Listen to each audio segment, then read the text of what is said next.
इधर छत्तीसगढ़ में पहले चरण की 20 विधानसभा सीटों पर कल मतदान होने जा रहे हैं। रविवार शाम 5 बजे के बाद से प्रचार प्रसार का शोर भी थम गया है। अब सार्वजनिक मंचों से प्रचार प्रसार प्रतिबंधित रहेगा। हालांकि प्रत्याशी डोर टू डोर कैंपेन कर पाएंगे। इसके साथ ही दूरस्थ मतदान केंद्रों के लिए मतदान दलों को रवाना कर दिया गया है। प्रथम चरण के 20 विधानसभा क्षेत्रों में कुल 223 उम्मीदवार मैदान में हैं, जिनमें 198 पुरुष हैं, 25 महिला हैं। प्रथम चरण के लिए 40,78,681 मतदाता अपने मताधिकार का इस्तेमाल करेंगे। इनमें 19,93,937 पुरुष मतदाता, 20,84,675 महिला मतदाता हैं। वहीं प्रथम चरण में चुनाव के लिए 5,304 मतदान केंद्र बनाए गए। पहले चरण के 20 विधानसभा क्षेत्रों से 10 विधानसभा क्षेत्रों में सुबह 7 बजे से लेकर दोपहर 3 बजे तक और जबकि 10 विधानसभा क्षेत्रों में सुबह 8 बजे से लेकर शाम 5 बजे तक मतदान होगा। तो 10 विधानसभा क्षेत्रों में सुबह 8 बजे से शाम 5 बजे तक मतदान होगा और कई क्षेत्र ऐसे हैं जहां पर सुबह 7 बजे से लेकर 5 बजे तक मतदान होगा। ये तस्वीरें भी सामने आई जब मतदान दलों को रवाना किया गया। हेलीकॉप्टर से अति संवेदनशील और जो संवेदनशील इलाके हैं वहां पर मतदान कर्मी रवाना हो चुके हैं।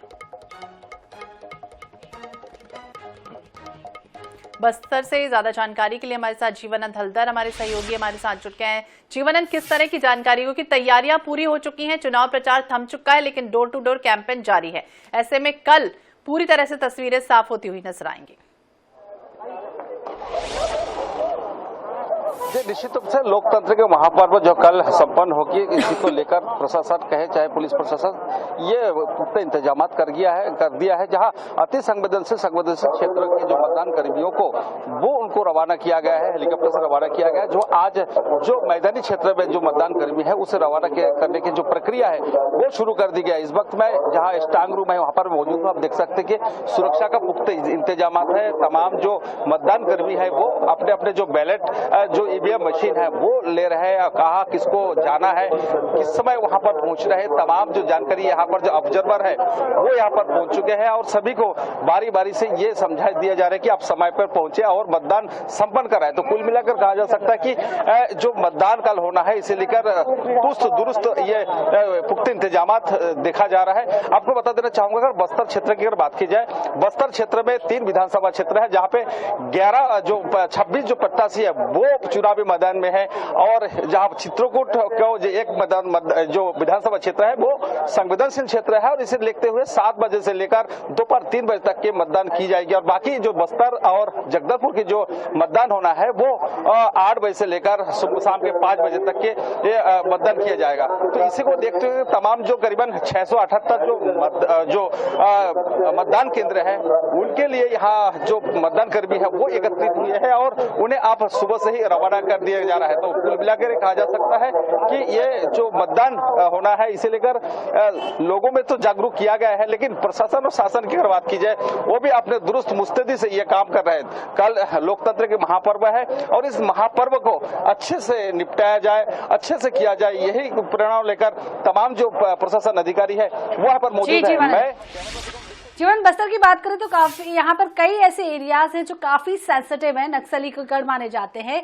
वहां पर सुरक्षा व्यवस्था को लेकर क्या कुछ इंतजाम किए गए हैं? क्योंकि कई बार ऐसा भी होता है कि लोग इस डर से वोट डालने नहीं जाते हैं कि नक्सलियों का वो एरिया बताया जाता है। क्या कुछ व्यवस्था? जी, निश्चित रूप से जो बस्तर क्षेत्र अति संवेदनशील क्षेत्र में आता है और यही कारण है कि अब चुनाव का संपन्न कराने के लिए जो बाहर से जो फोर्स लाए गए, जो जिस प्रकार सीआरपीएफ की बात की जाए, बीएसएफ की बात की जाए, आईटीबीपी, डीआरजी, एसटीएफ, तमाम जो फोर्स है वो इनको ड्यूटी में लगाया गया है।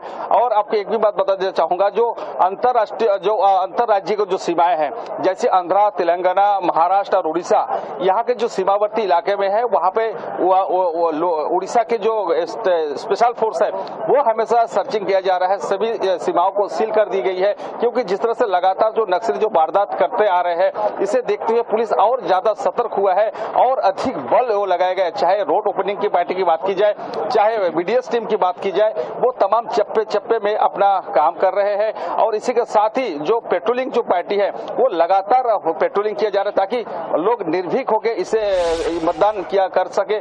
और बस्तर इलाके जो अंदरूनी क्षेत्र की अगर बात की जाए, अंदरूनी क्षेत्र में भी 2-3 दिन पहले से ही जो सीआरपीएफ हो चाहे बीएसएफ हो लगातार नक्सली सर्चिंग में जुटे हुए हैं, रोड ओपनिंग पार्टी में जुटे हुए, जबकि जो मतदान कर्मी जो मतदान वाहन और मतदान केंद्र तक पहुंचेंगे उसे सुरक्षा देने के लिए ये व्यवस्था की गई है।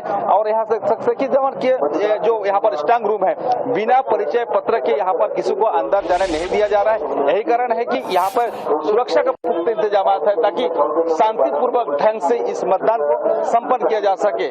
जी तस्वीरें हम देख पा रहे हैं, पोलिंग बूथ जिस तरह से अलग अलग क्षेत्रों में बनाए गए हैं, अति संवेदनशील इलाकों में सुरक्षा व्यवस्था पूरी चप्पे चप्पे पर पुलिस की निगरानी नजर बनाए रखी। बहुत बहुत शुक्रिया तमाम जानकारी के लिए। और INS 24/7 आप सभी से अपील करता है, कल अगर आप उस क्षेत्र से जुड़े हुए हैं तो मतदान करने जरूर चाहिए, क्योंकि लोकतंत्र की खूबसूरती और महापर्व का कल खास दिन है, तो ऐसे में मतदान करना सभी को बहुत जरूरी है।